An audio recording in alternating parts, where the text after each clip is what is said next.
નમસ્કાર, મંતવ્ય ન્યૂઝમાં આપનું સ્વાગત છે। ગુજરાત એટ 7 સાથે હું છું હિનલ। સમય થયો છે પ્રાઇમ ટાઈમનો।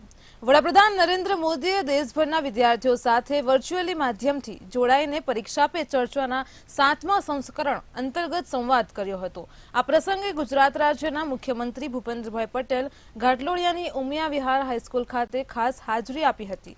પ્રધાનમંત્રી મોદીએ વર્ચ્યુઅલી માધ્યમથી 2 કલાક સુધી દેશના જુદા જુદા વિસ્તારના વિદ્યાર્થીઓ, વાલીઓ તેમજ શિક્ષકો સાથે સંવાદ કર્યો હતો તેમજ બોર્ડની પરીક્ષા આપવા જનાર વિદ્યાર્થીઓનો તણાવ દૂર કરવા પ્રયાસ કર્યો હતો।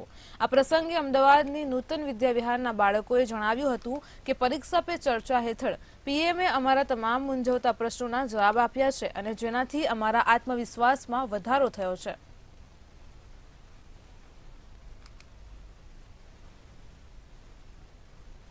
I am studying standard 10. મારે ક્વેશ્ચન્સ હતા સોશિયલ મીડિયા રિલેટેડ। આપણે કઈ રીતે ઇન્ટરેક્શન સોશિયલ મીડિયાનું સ્ટડી સાથે કઈ રીતે મેન્ટેન કરવું, તો સોશિયલ મીડિયાથી કઈ રીતે દૂર કરવું, આજે પીએમ સરે કહ્યું એ પ્રમાણે મારું જે ક્વેશ્ચન હતો એ દૂર થયો અને હવે હું આગળ મારી એક્ઝામ્સમાં વધારે ફોકસ કરી શકીશ। બેઝિક જે પ્રોબ્લેમ હોય છે કે પેપર રિલેટેડ કે એનું પેપર છૂટી જાય રીતે સરખી રીતે વાંચી નથી શકતું, એ બધાના બહુ સારી રીતે મોદીજી અમને રિપ્લાય આપ્યા કે અમારી પ્રોબ્લેમ સોલ્વ થઈ છે, કે ખાલી એક સ્ટુડન્ટની નહીં બહુ સ્ટુડન્ટ્સની પ્રોબ્લેમ છે। અગર કોઈ સ્ટુડન્ટ 85 સુધી જતું રહેતું હોય છે આ પ્રોબ્લેમ્સના લીધે, તો we are thankful to him. સ્ટ્રેસના રિલેટેડ ક્વેશ્ચન્સ હતા જે એમણે કીધા, જેનાથી હવે અને પછી જે એમણે કીધું ફ્રેન્ડ્સ બાબતે, પછી મોબાઈલ ફોન માટે, તો એ બધા મારા સોલ્વ થઈ ગયા છે। તો આખો એમનું જે મોટિવેશન મને એ બહુ સારું લાગ્યું અને હા, થેન્ક યુ। રાજ્યમાં હવામાન વિભાગના મુખ્ય મોસમ વૈજ્ઞાનિક અભિમન્યુ ચૌહાણે આગાહી કરી છે। તેમણે જણાવ્યું કે રાજ્યના અનેક શહેરોમાં લઘુત્તમ તાપમાનમાં 2 ડિગ્રી સુધીનો ઘટાડો નોંધાયો છે, તો નલિયા તેમજ ડીસામાં તાપમાન વધુ હોવાનું પણ નોંધાયું હતું। અમદાવાદમાં 13.9 ડિગ્રી સેલ્સિયસ તાપમાન નોંધવા પામ્યું હતું, જેની સામે ગાંધીનગરમાં 11 ડિગ્રી સેલ્સિયસ તાપમાન, જૂનાગઢમાં 12.5 ડિગ્રી સેલ્સિયસ અને વડોદરામાં 13.2 ડિગ્રી સેલ્સિયસ તાપમાન નોંધાયું હતું। ત્યારે રાજ્યનું સૌથી ઠંડુ શહેર गांधीनगर रहवा पाम्યું છે। साथ ही अगर हम बात करें न्यूनतम तापमान की, तो न्यूनतम तापमान भी मोस्टली नो लार्ज चेंज में बना रहेगा। साथ ही 3 या 4 दिन के बाद जो है कुछ हिस्सों में तापमान में 1 से 2 डिग्री की और बढ़ोतरी देखी जा सकती है। तो साथ ही अगर देखते हैं पिछले 24 घंटों में कैसा रहा न्यूनतम तापमान, तो मुख्य तौर पे अगर हम बात करें अहमदाबाद की, तो अहमदाबाद में 13.9 डिग्री सेल्सियस और गांधीनगर में 11 डिग्री सेल्सियस जो कि न्यूनतम तापमान दर्ज किया गया पूरे गुजरात में।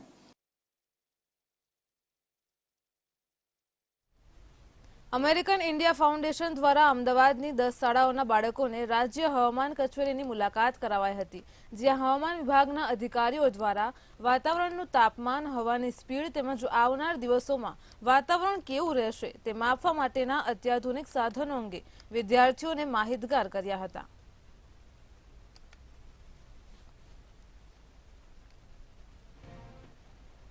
इवेंट हमने ऑर्गेनाइज़ किया है, जिसके अंतर्गत में इन 10 गवर्नमेंट स्कूल्स के 100 बच्चे और 10 टीचरों को आज हमने यहाँ पर एक्सपोजर के लिए लाया है। जो मौसम विभाग अहमदाबाद के सहयोग से आज हम यहाँ पर बच्चों को दिखाने वाले हैं कि कैसे जो एडवांस इक्विपमेंट्स हैं और जो अपर वेदर जो डेटा कलेक्शन है और उसका असेसमेंट कैसा होता है, उसको कैसे कलेक्ट किया जाता है, तो आज हम वो यहाँ पर सारे बच्चे और टीचर्स को दिखाएंगे। વડોદરા કોર્પોરેશનનું ડ્રાફ્ટ અને રિવાઇઝ બજેટ રજૂ કરવામાં આવ્યું, ત્યારે મ્યુનિસિપલ કમિશનર દિલીપ રાણાએ સ્ટેન્ડિંગ કમિટી ચેરમેન સમક્ષ ડ્રાફ્ટ બજેટ રજૂ કર્યું। અંદાજિત 5230 કરોડનું કોર્પોરેશનનું બજેટ રજૂ કરવામાં આવ્યું છે। અહીં શહેર ફરતે રિંગ રોડ અને નવા 9 બ્રિજને આ બજેટમાં સમાવેશ કરવામાં આવ્યો છે। તો માંજલપુર સ્વિમિંગ પુલ, નવી આંગણવાડીઓ, ડ્રેનેજ નેટવર્ક, નવી પાણીની ટાંકીઓના કામોનો પણ અહીં સમાવેશ કરવામાં આવ્યો છે। વર્ષે 23-24 માટે 4831 કરોડનું ડ્રાફ્ટ બજેટ મંજૂર થયું, જેને અમે રિવાઇઝ કરી 5327.68 કરોડ કરવામાં આવેલું છે। એટલે ડ્રાફ્ટમાં જે રિવાઇઝ ગયા વર્ષનું બજેટ હતું એમાં જે રિવાઇઝ થયું એમાં 497 કરોડનો વધારો, જેમાં કુલથી શિલ્લક 2094.11 કરોડ, ઉપરાંત રૂપિયા 3233.57 કરોડ કરોડની આવક થવા અંગેનો રિવાઇઝ અંદાજ કરેલો છે. વર્ષે 23-24 માટે 4,831 કરોડનું ડ્રાફ્ટ બજેટ મંજૂર થયું, જેને અમે રિવાઇઝ કરી 5,327.68 કરોડ કરવામાં આવેલું છે. એટલે ડ્રાફ્ટમાં જે રિવાઇઝ બજેટ હતું એમાં જે રિવાઇઝ થયું એમાં 497 કરોડનો વધારો, જેમાં કુલથી શિલ્લક 2,094.11 કરોડ ઉપરાંત રૂપિયા 3,233.57 કરોડની આવક થવા અંગેનો રિવાઇઝ અંદાજ કરેલો છે. બજેટમાં દર વર્ષની જેમ મોટા મોટા વાયદાઓ છે, પ્લાન્સ છે, એના ડિટેલમાં હમણાં પ્રેઝન્ટેશન્સમાં તમામ નાગરિકોએ સાંભળ્યા છે, હું રિપીટ નથી કરતી. પણ અમે તો વર્ષોથી ગોલ્ડન ગોલ્સ સાંભળેલા, વિશ્વામિત્રી રિવર ડેવલપમેન્ટ ફ્રન્ટ પાડેલું, સ્માર્ટ સિટીઝ સાંભળેલું, હવે લિવેબલ સિટીની વાત કરે છે. તો આપણે ડિટોરિએટ થઈ રહ્યા છે, સ્ટેન્ડર્ડ્સ નીચા ગયા. એક બાજુ સ્માર્ટ સિટીની વાતો કરતા હતા અને હવે બેસ્ટ લિવેબલ સિટી પર આવી ગયા. તો વડોદરા ક્યારે લિવેબલ નહોતું. ઇનફેક્ટ વડોદરા શ્રેષ્ઠ શહેર હતું. મારું વડોદરા, વહાલું વડોદરા અમે કહેતા હતા, એની ઓળખ પાછી લાવવાની વાત કરતા હતા. તો એ બરોડાને પાછું લિવેબલ બનાવવાનું વિઝન ડોક્યુમેન્ટ અત્યારે મૂકવામાં આવ્યું છે, which is not acceptable. Vadodara મહાનગરપાલિકાનું 2023 અને 24નું ડ્રાફ્ટ બજેટ અને રિવાઇઝ બજેટ હાલ મ્યુનિસિપલ કમિશનર સ્થાયી સમિતિ અધ્યક્ષને રજૂ કરી રહ્યા છે. આપ સ્ક્રીન પર જોઈ રહ્યા છો, municipal commissioner Shri Dilip Rana standing committee chairman સમક્ષ ડ્રાફ્ટ બજેટ લઈ અને ઉપસ્થિત થયા છે. જે માહિતી મળી રહી છે એ રીતના આ બજેટ 5,230 કરોડનું માનવામાં આવે છે. શહેર ફરતે રિંગ રોડ બનાવવા તેમજ 9 નવા બ્રિજનો પણ આમાં સમાવેશ કરવામાં આવ્યો છે. સાથે સાથે માજલપુરમાં સ્વિમિંગ પુલ હોય, નવી આંગણવાડી હોય, ડ્રેનેજ નેટવર્ક હોય, નવીન પાણીની ટાંકીઓનો કામનો પણ સમાવેશ છે. એટલે કહી શકાય કે આ બજેટ 5,230 કરોડ રૂપિયાનું રજૂ કરવામાં આવી રહ્યું છે. અને મહત્વની બાબત એ છે કે આમાં 9 નવા બ્રિજ સાથે સ્વિમિંગ પુલ સહિત ડ્રેનેજ સમસ્યા પણ હળવી કરવાની, તેમજ વડોદરા શહેરને નવા કામો પણ મળી શકે છે, નવા યોજનાઓ પણ સમાવેશ થઈ શકે છે. કેમેરામેન કેતન સિંધે સાથે નિલેશ બ્રહ્મભટ્ટ, મંતવ્ય ન્યૂઝ, વડોદરા. મહીસાગરના લુણાવાડા તાલુકાના મોટા સોનેલા આઈટીઆઈની પાછળના વિસ્તારમાં પત્તા પાનાનો જુગાર રમાતો હતો. આ બાબતની બાતમી Lunawada town police inspector AN નીનામાને મળી હતી. ત્યારે બાતમીના આધારે પોલીસે રેડ પાડતા તેમને ઈસમોની ધરપકડ કરવામાં આવી છે. તેમજ રોકડ રકમ સહિત 18,850નો મુદ્દામાલ તેમને જપ્ત કરી વધુ કાર્યવાહી હાથ ધરી છે.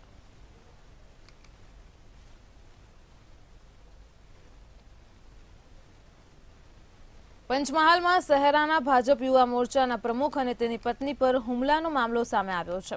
તો શહેરાના મહામંત્રી અને તેની પત્ની પર હુમલા કરાયાની ઘટના મામલે ભાજપ દ્વારા શહેરા પોલીસ મથકે પોલીસ ઇન્સ્પેક્ટરને આવેદનપત્ર આપવામાં આવ્યું હતું.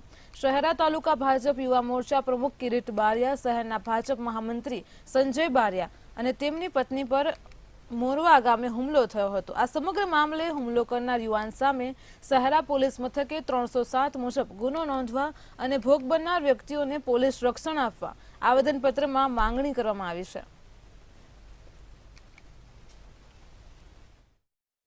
પોલીસ સ્ટેશને આવેદનપત્ર આપવા માટે આવ્યા છીએ કે અમારા મહામંત્રી શ્રી સંજયભાઈ બારિયા અને તેઓની પત્ની ઉપર તેમજ યુવા મોરચાના પ્રમુખ શ્રી ઉપર જે મોરવા ગામે જે જીવલેણ હુમલો થયો એ બાબતે અમે સૌ કાર્યકર્તાઓ તેઓને પોલીસ રક્ષણ મળી રહે અને તેઓના ઉપર થયેલ હુમલા બાબતે સામાવાળા ઉપર કાયદેસરની કાર્યવાહી થાય એ બાબતે અમે સૌ કાર્યકર્તાઓ ભેગા મળી આવેદનપત્ર આપવા માટે આવ્યા છીએ.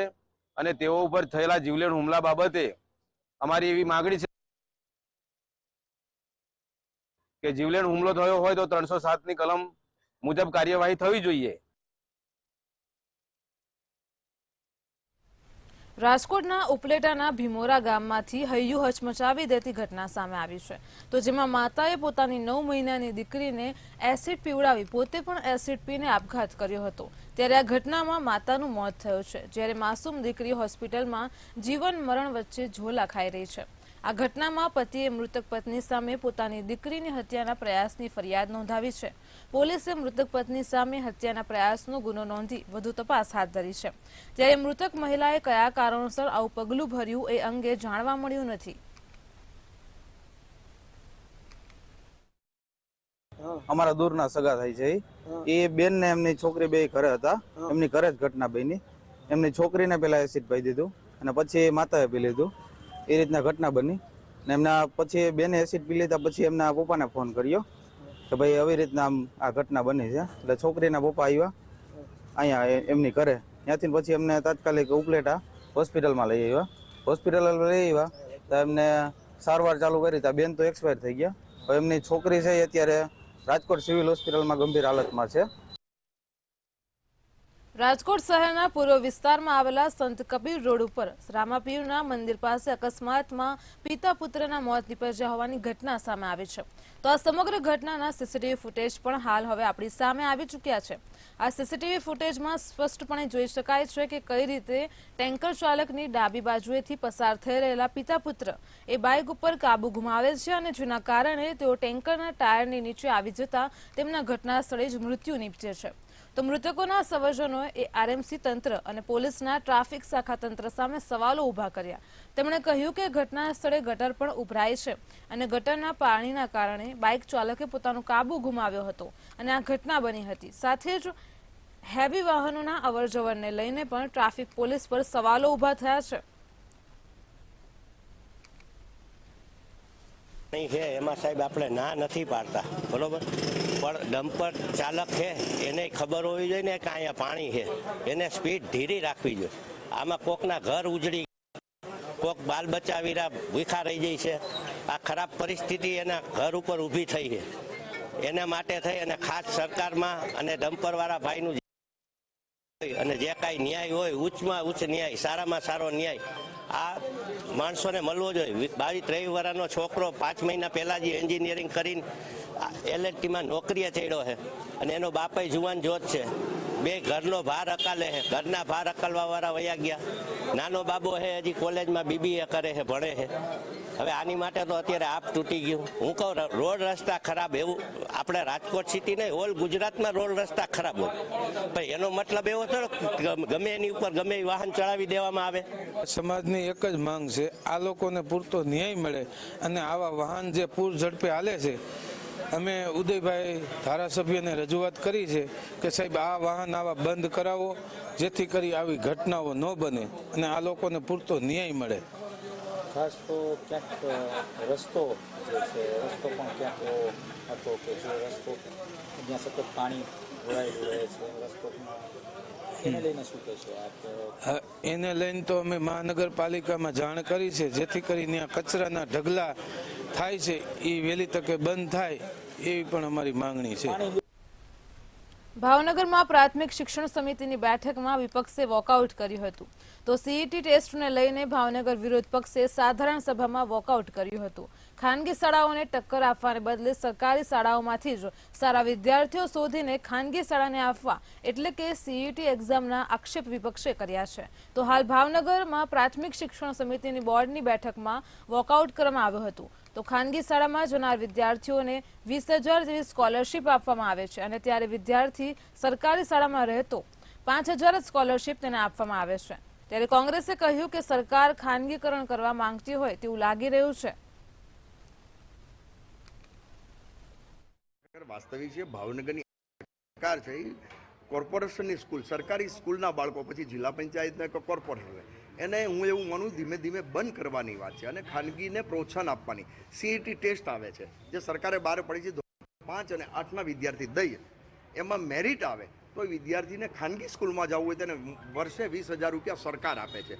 હોસ્ટેલ સ્કૂલ કે સૈનિક સ્કૂલમાં જવું તો એનો ખર્ચો સરકાર ઉપાડે છે. એનો મતલબ સ્પષ્ટ થાય છે, સરકારી સ્કૂલમાં રહેવું તો એનો 5,000. શા માટે ભાઈ? સરકારી સ્કૂલમાં રહીને 20,000 તમે આપો ને તો સરકારી સ્કૂલને પ્રોત્સાહન મળશે. એનો મતલબ દર વર્ષે આ વર્ષે ભાવનગરમાંથી 2 ક્લાસના વિદ્યાર્થીઓ ખાનગી સ્કૂલમાં ગયા. કોંગ્રેસને માત્ર વિરોધ કરવા સિવાય કોઈ કામ હોતું નથી. ક્યારેક પ્રજાલક્ષી એકાદું કામ કર્યું હોત તો કોંગ્રેસની આ દશા ન હોત. એકમાત્ર સભ્ય છે, પણ ખોટો અને સાચી બાબતમાં વિરોધ પક્ષે વિરોધ કરવો જોઈએ, પણ ખોટી બાબતમાં વિરોધ કરીને પોતાની જાતને, કોંગ્રેસને નીચી બતાડી રહ્યા છે. સરકારશ્રીની ભારતીય જનતા પાર્ટીની સરકાર જ્યારથી આવી ત્યારથી જે રીતે શૈક્ષણિક કાર્યોમાં શિક્ષણ માટે સરકાર જે જાગૃતિપૂર્વક કામ કરી રહી છે એને અભિનંદન આપવા જોઈએ. જૂનાગઢ પોલીસ ટોળકાણ મામલે પીઆઈ તરલ ભટ્ટ વિદેશ નાસી ગયા હોવાની શક્યતા વ્યક્ત કરવામાં આવી રહી છે, ત્યારે સૂત્રો દ્વારા મળતી માહિતી મુજબ લુકઆઉટ નોટિસ ઇસ્યુ જાહેર કરાશે અને સમગ્ર ઘટનામાં દુબઈના બુકીઓના સંપર્કમાં હોવાની અટકળો પણ સેવાઈ રહી છે. તેમજ સમગ્ર મામલે એસઓજી કચેરીમાંથી થયેલા ફોનની ડિટેલમાં તપાસ કરવામાં આવશે, ત્યારે એટીએસ દ્વારા તપાસ શરૂ કરી દેવામાં આવી છે.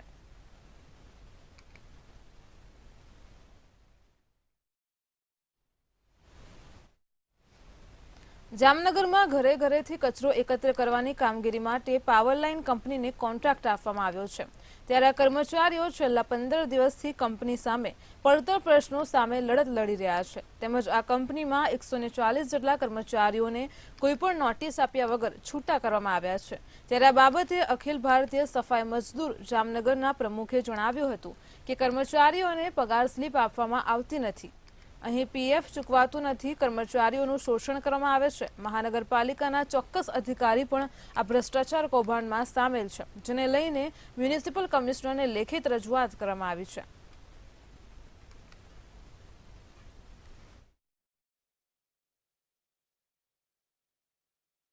જામનગર શહેરમાં door to door collection of વેસ્ટનું કામગીરી કરનાર 2 કંપનીઓ છે. તે પૈકીની એક કંપની પાવરલાઇનના બારામાં આજરોજ કેટલાક એમના જૂના કર્મચારીઓએ ધરણા પર બેસવાની બધી વાત મારા ધ્યાનમાં આવેલ છે. આ બાબતે જરૂરી તપાસ કરાવી આ બાબતનું નિરાકરણ આવે તે માટેના પ્રયત્નો કોર્પોરેશન દ્વારા કરવામાં આવનાર છે. આજે અમે પાવરલાઇન કંપનીના જે ધરણાનો પ્રોગ્રામ કરેલ છે, અમે આજે છેલ્લા 1 વર્ષથી પાવરલાઇન કંપનીના માલિકને તથા અધિકારીઓને, કોર્પોરેશન જે ખરેખર મેન માલિક છે એ લોકોને અમે આ કામદારોની રજૂઆત કરી છે કે ભાઈ આ લોકોના જે મેન મુદ્દો પગાર સ્લીપ, પછી ઈપીએફના પૈસા જે કાપી લેવામાં આવે છે પણ એમના ખાતામાં જમા કરવામાં આવતા નથી, પછી જે લોકોને નોટિસ દીધા વગરના છૂટા કરી દીધા છે અને એ 8, 10, 12 વર્ષ નોકરી કરતા હોય અને 1 કે 2 દિવસમાં આવીને છૂટા કરીને ટર્મિનેશન લેટર દીધા વગર છૂટા કરી નાખે એવી અમે રજૂઆત કરી છે. પણ ન તો સરકારી કર્મચારીઓ અમારા જે અધિકારી છે વરણવા સાહેબ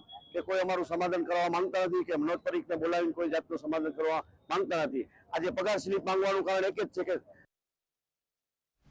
નર્મદાના એકતાનગર ખાતે આદિવાસી યુવાનોને હોસ્પિટાલિટીમાં કૌશલ્યવાન બનાવવા માટે વિદેશ મંત્રી ડોક્ટર એસ જયશંકરે હોસ્પિટાલિટી સ્કિલ સેન્ટરનું ઉદ્ઘાટન કર્યું છે. અહીં IHCL દ્વારા શરૂ કરવામાં આવેલા આ કૌશલ્યવર્ધન કેન્દ્ર થકી પ્રતિવર્ષ 120 આદિવાસી યુવાનોને તાલીમબદ્ધ કરવામાં આવશે. તો GMR બાદ એકતાનગરમાં આ બીજું કૌશલ્યવર્ધન કેન્દ્ર છે, જેમાં ટાટા ગ્રુપનો સહયોગ મળ્યો છે. ડોક્ટર એસ જયશંકરે સ્ટેચ્યુ ઓફ યુનિટીની દેશ વિદેશના પ્રવાસીઓની વધતી જતી લોકપ્રિયતા વચ્ચે અહીં યુવાનોને હોસ્પિટાલિટીની તાલીમની આવશ્યકતા ઉપર ભાર મૂક્યો હતો.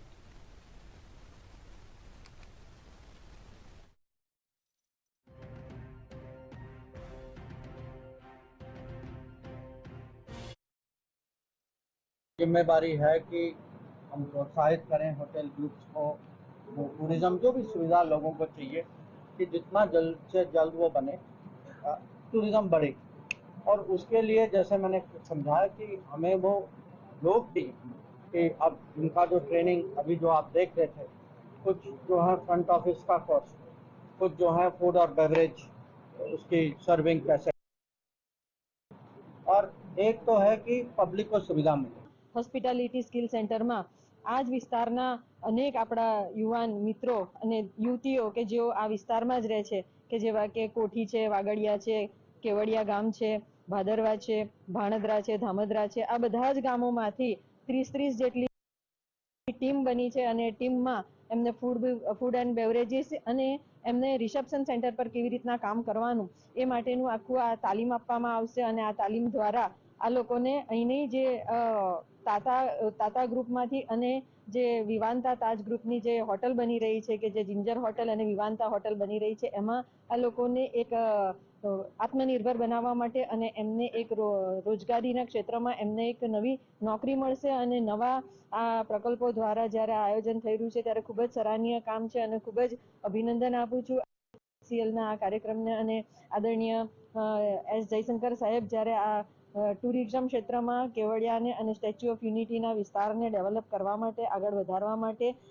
અનેક નવા કંઈક યોજનાઓ લઈને આવી રહ્યા છે, ત્યારે આ વિસ્તારના લોકોને પણ આ યોજનાઓ દ્વારા ખૂબ જ લાભ મળી રહે એ માટેનું જે આયોજન થઈ રહ્યું છે ખૂબ જ સુંદર આયોજન થઈ રહ્યું છે. આજે જ્યારે આ વિસ્તારના મારા સર્વે બાળકો જ્યારે અહીંયા વિદ્યાર્થીઓ જે આ ટ્રેનિંગમાં આવ્યા છે એ લોકો પણ ખૂબ જ ખુશ હતા અને ખૂબ જ ઉત્સાહભેર તેઓ આ ટ્રેનિંગમાં જોડાયા છે. ઓછામાં ઓછા 12 વીકની ટ્રેનિંગ એમને આ દિવસો દરમિયાન આપવામાં આવશે અને ખૂબ જ આ સરાહનીય કામગીરી છે અને આવનારા દિવસોમાં સ્ટેચ્યુ ઓફ યુનિટીનો આ એકતાનગરનો વિસ્તાર ઊંચી ઊંચાઈએ ને આમશે અને વિશ્વમાં નામ રોશન કરશે એવી મને ચોક્કસ ખાતરી છે.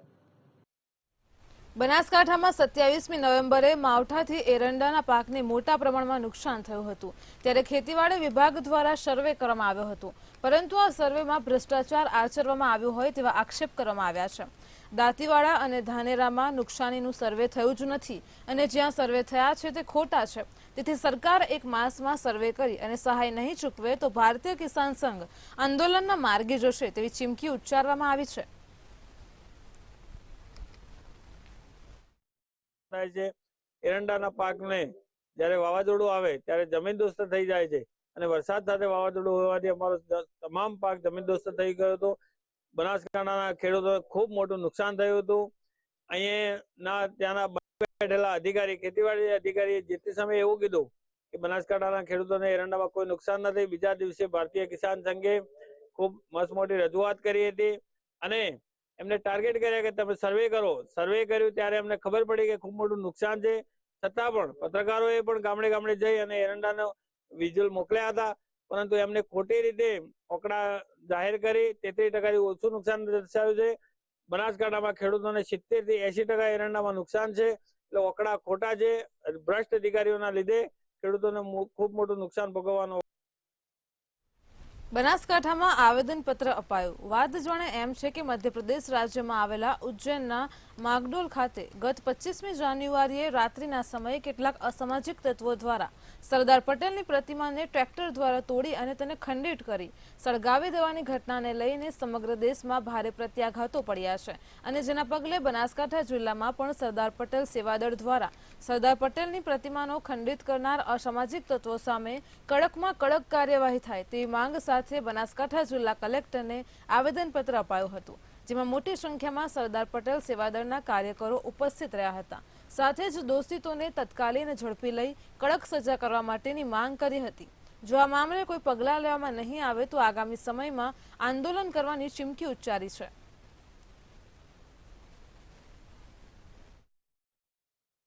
ઉજ્જૈન ખાતે માકડોન ગામમાં સરદાર પટેલની પ્રતિમા અને શ્રી રામ ભગવાનની પ્રતિમાને બંનેને તોડી પાડવામાં આવી છે. એને અસામાજિક તત્વો દ્વારા એને સળગાવી દેવામાં આવી છે અને જધન્યકૃત કરવામાં આવ્યું છે.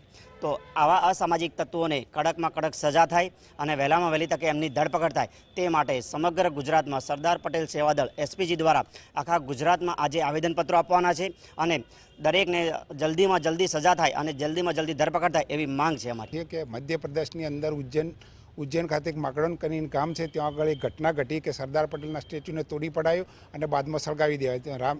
રામ ભગવાનના ફોટાને પણ સળગાવી દેવામાં આવે. એની માટે જે લોકોએ એનું કૃત્ય કર્યું છે એના ભાગરૂપે આજે સમગ્ર ગુજરાતમાં એસપીજી ટીમ દ્વારા દરેક જગ્યાએ આવેદનપત્રો આપવાના છે. તો તેના ભાગરૂપે અમે અહીંયા પાલનપુરમાં આવેદનપત્ર આપવા માટે આવ્યા છીએ અને એ લોકોની જલ્દીમાંથી જલ્દી ધરપકડ થાય અને સારા મોટી સજા થાય એવી વિચારધારા રજૂ કરવા માટે આવ્યા. બનાસકાંઠાના વિરમપુરની આદિજાતિ કન્યા શાળામાં વિદ્યાર્થીનીઓને પ્રાથમિક સુવિધા ન મળતી હોવાના આક્ષેપો સાથે વાલીઓ અને આદિવાસી આગેવાનો દ્વારા શાળાનો ઘેરાવ કરી હોબાળો મચાવવામાં આવ્યો છે. ત્યારે જવાબદાર અધિક કલેક્ટરને બાબતની જાણ થતાં તેઓ સ્થળ ઉપર પહોંચી આવ્યા હતા અને વાલીઓની રજૂઆત સાંભળી હતી અને તેમણે વિદ્યાર્થીનીઓને સુવિધાઓ પૂરી પાડવાની બાહેધરી આપતા મામલો ઠાળે પડ્યો હતો. ખાતે જે કન્યા સાક્ષરતા નિવાસી જે શાળા ચાલે છે ત્યાં જે પ્રાથમિક સુવિધાઓ કહેવાય એ પ્રાથમિક સુવિધાઓમાં ગાદલા છે, પલંગ છે, તેની વ્યવસ્થા નથી અને વિદ્યાર્થીઓને શિક્ષકો દ્વારા જે ઢોર માર મારવામાં આવ્યો છે એ બાબતે વાલીઓએ એક વાર નહીં, બે વાર નહીં પણ 3 વાર રજૂઆતો કરી છે. એમ છતાં એમનું કોઈ પણ પ્રકારનું નિરાકરણ આવેલું નહોતું, જેથી આજે વાલીઓને સાથે રાખી સ્કૂલનો ઘેરાવ કરવામાં આવ્યો હતો અને ઘેરાવ બાદ ડેપ્યુટી કલેક્ટર એટલે કે પ્રાયોજક છે એ પોતે અહીંયા આવ્યા. એમને આશ્વાસન આપ્યું છે કે તમારા જે પણ સમસ્યાઓ છે એનું 7 દિવસની અંદર અમે તાત્કાલિક ધોરણે નિરાકરણ લાવશું. ફેસિલિટીઓ બાળકોને આપણે આપીએ છીએ. સરકાર ખૂબ જ પ્રયત્નશીલ છે કે બધી ફેસિલિટીઓ આપણને આપી રહી છે, પરંતુ ખોટી એવી બાબતોથી વાલીઓને વાત કરીને તદ્દન અર્થવિહોણી બાબતો કે જે બાળકો પણ સ્વીકારવા તૈયાર નથી એવી બાબતોની રજૂઆતો અહીંયા કરીને શાળાનું વાતાવરણ બગાડવામાં આવ્યું છે, જે ખૂબ જ દુઃખદાયક છે.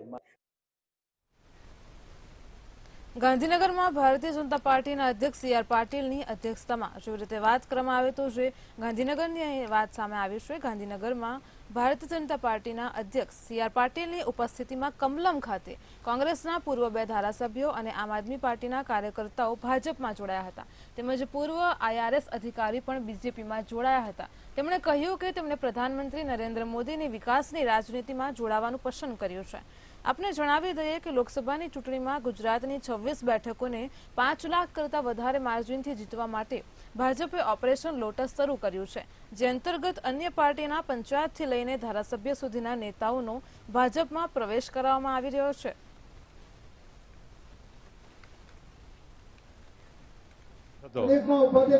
પણ મારા ભારતીય જનતા પાર્ટીમાં જે જોડાવાના 2 મુખ્ય કારણો છે. એમાં એક તો જે ડિપાર્ટમેન્ટમાં કામ કરું છે, ડિપાર્ટમેન્ટમાં 35 વર્ષ મેં કામ કર્યું છે. મેં સેન્ટ્રલ એક્સાઇઝ પણ જોયું છે, સર્વિસ ટેક્સ પણ જોયું છે, કસ્ટમ્સ પણ જોયું છે, છેલ્લે GST પણ જોયું છે. સેન્ટ્રલ એક્સાઇઝ અને કસ્ટમ્સના જે રેવન્યુ કલેક્શન હતા તે પણ તે પછી મોદી સાહેબે જ્યારે દ્રઢ નિશ્ચય સાથે નક્કી કર્યું કે મારે GST ઇમ્પ્લિમેન્ટ કરવું છે, જે આગળ કોઈ પણ પક્ષ કે પ્રધાનમંત્રી નહોતા કરી શક્યા તે, અને એમના દ્રઢ નિશ્ચય પ્રમાણે એમણે GST ઇમ્પ્લિમેન્ટ 2027થી કર્યું.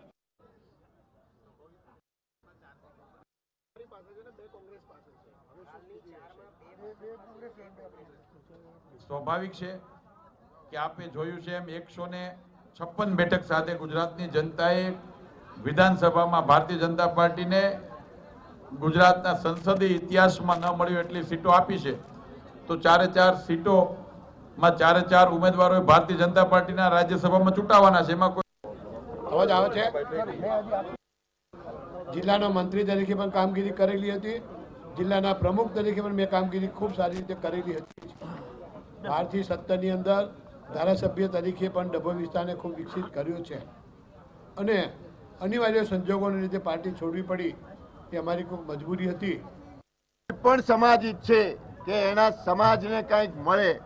હું ખુદ તો મારા જીવનમાં ક્યારેય મેં માગણી કરી નથી, કોંગ્રેસ હોય કે ભારતીય જનતા પાર્ટીમાં પણ મેં કોઈ માગણી નથી કરી, અને હું વગર માગણીએ જોડાણો છું. પણ કોઈ પણ સમાજ એવું ઈચ્છે કે એના સમાજને ક્યાંક ને ક્યાંક પ્રતિનિધિત્વ મળે. મારા સમાજને જો પાર્ટી ક્યાંય ને ક્યાંય પ્રતિનિધિત્વ આપશે તો મારા જીવનની મને સૌથી વધારે ખુશી હશે. પ્રાઇમ ટાઈમ સાથે હાલ આટલું જ. વધુ સમાચારો માટે જોતા રહો મંતવ્ય ન્યૂઝ. નમસ્કાર.